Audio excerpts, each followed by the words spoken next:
Good afternoon, and welcome to another conspiratorial episode of Diatribes. I'm the voice of doom. Now here's your confusing and confounding host, Voice of Doom.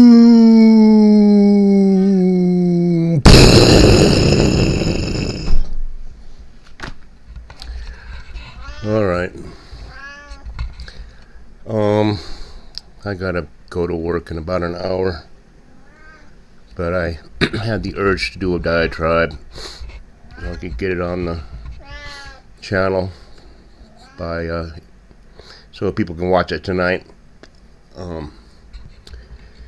Had a little bit of epiphany or a little bit of a idea of what's going on around here, worldwide and countrywide and everywhere else wide.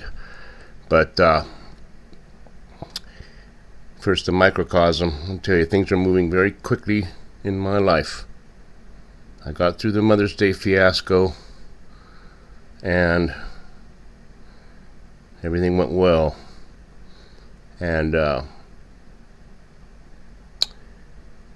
sold my house last week, and everything has gone through nicely. Got my mortgage paid off, got my plumbing bill paid off, and got money in a bank account. So things are looking good. I'm going to get that RV in about 5 days, 4, 6, whatever, and proceed to learn how to get around in it.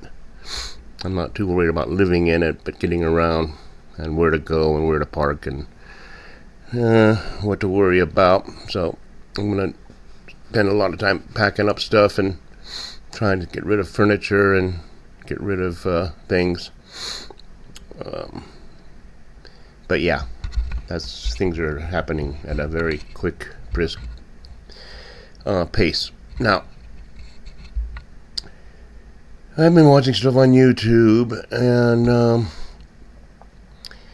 we have some issues all over the place, and they're confounding, and the conspiracy theories are just absolutely, an ocean of them, and everybody has their own ideas. But we got the issue of let's take them one at a time. Okay, Iran. All right. I got the idea the other day, is like, why is the Hormuz Strait shut down exactly? Because they seem to be saying, well, we can't put these tankers and oilers through because they might be attacked, and insurance companies don't want to insure them, and there might be mines. Now, you telling me, with all the crap we have in that area, Navy-wise, we can't escort ships and shoot down anything that comes near it and do it one at a time until everybody's safely away? And are you telling me that with all the technology we have, that we're able to do amazing things through alien technology, that we can't detect mines in a 20-mile wide strait and disarm them? You're telling me we can't do that? Just can't figure it out. Just have a big magnet. Just drag a magnet along the thing, and just picks up whatever. Whatever. That's probably a Wile E. Coyote idea, but I think that they have the technology to escort ships through, and I think this is all a boondoggle. I think it's all crap. That they want to keep the strait closed to precipitate misery for everybody.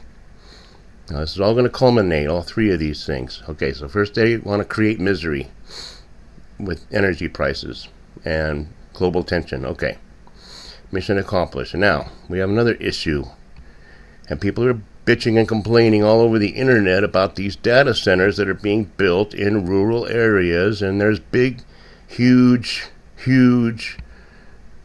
mammoth facilities going in that I understand are going to use mammoth amounts of water and power to generate, to power AI, which nobody cares about.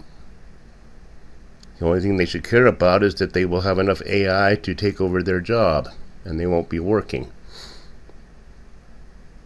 And these data centers are making humming noises and irritating sounds, so they try to be out in the middle of nowhere, but there's still neighbors that are bothered. And places, states, are getting huge electric bills that they don't want to pay. And sooner or later, people are going to just stop paying, and if everybody's electricity gets shut off, okay, that's another misery. Not just the data centers that nobody wants, and every time they try to do anything with the city council or whatever, they get shut down. And they're told it'll create thousands of jobs. And blah, blah, blah, and we'll give you free internet. Alright, that's number 2. And that's probably one of the bigger things. Now, this is the one I've seen. Well, first I'll do the third major problem, is this Hanta thing. Is it going to spread or is it not? Is it real or is it not? They put on hazmat suits, and one guy doesn't have a hazmat suit on. It's like, we're to take utmost precaution, but this guy can just walk around. And they're dispersing all the people from that boat to all corners of the earth and putting them on planes who will, if it's asymptomatic, meaning you don't show any signs of it for a few weeks, could create a problem for obvious reasons. If it's a real pandemic that's 50% or 40%, I mean, 11 cases were on the ship and 3 of them died. That's a good percentage, 3 out of 11. That's just the start. Okay. So that's the third thing that's leading us down the path to our demise. But I noticed the fourth thing that's going on, and it has nothing to do with any of those problems.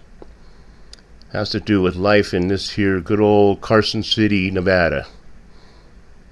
Now, I've been driving around back and forth between my house and the Nugget and going to places like the post office and the store, and they have ripped up every road in this city, every single one of them. They make it very difficult to take a serpentine trip to go anywhere because there's detours and they're blocking off roads and they're doing major infrastructure construction and repair, but they're doing it everywhere. They're doing it on Lampa where I live. They're doing it along those streets there. They're doing it along the main Highway 50, right in the center of town by Jack in the Box. It's been ripped up for months. They're ripping up the area down by the administrative buildings, down by Roop Street. And everywhere you go, they're tearing up the street, all over the place at the same time. Now it's May, so I'm not thinking that they're trying to rush everything because winter will be here soon. So why are they doing it all at the same time? All of a sudden they have all kinds of money to, I guess we need to do the infrastructure, and whatever they're doing is probably important. And it maybe they're laying lines for, 5G or 6G or 9G, fiber optic cables. They could be doing sewage, but basically they're doing stuff with the infrastructure and major projects. These aren't little pothole fillings. And it occurred to me, I think this is kind of brilliant, but nobody's going to come up with this but me. And it's probably way off, but now let's just say that you don't give a crap about what people think about these data centers that are going to take people's jobs. You don't care what people say about having the Straits of Hormuz blocked. You don't care what people say about anything, which is more and more what I see. The government doesn't care what we say. Just vote. which is kind of meaningless because, once you vote them into the system, they got to play the game. But they don't care about your opinion about whether we should have a data center. There's plenty of room around here, wide open spaces, where they could put a data center and people would be up in arms about it, and they wouldn't want it because they say, what do we need it for? We haven't needed it up to now. Why do we need it now? But we have the Citadel nearby, which is a major hub. So maybe we're covered. But put a data center out by Lovelock, I don't know. But getting back to this construction business. What if the powers that be and the elites don't give a crap what do people think, because they won't be around much longer? Because there will be no need for them, for obvious reasons. But you don't have the capability with AI and robots to do construction yet, not in an efficient way. So you rush the jobs. People are digging their own graves, literally, with backhoes or whatever, bulldozers. They're digging their own graves because they're doing the work that needs to be done by human beings before we're all eradicated. Okay? There, I said it. And once the heavy work is done, they can unleash a pandemic, which they're doing, and people can slowly die. And there'll still be people left over to continue doing the brute work that robots can't do yet. Meanwhile, the data centers will be busy developing robots to do all that kind of dirty work. I dare somebody to come up with that theory. It's not going to happen because I'm brilliant. I'll leave it there. I think I said enough. Mull on that for a while and chew on it and see what you spit out. Goodbye.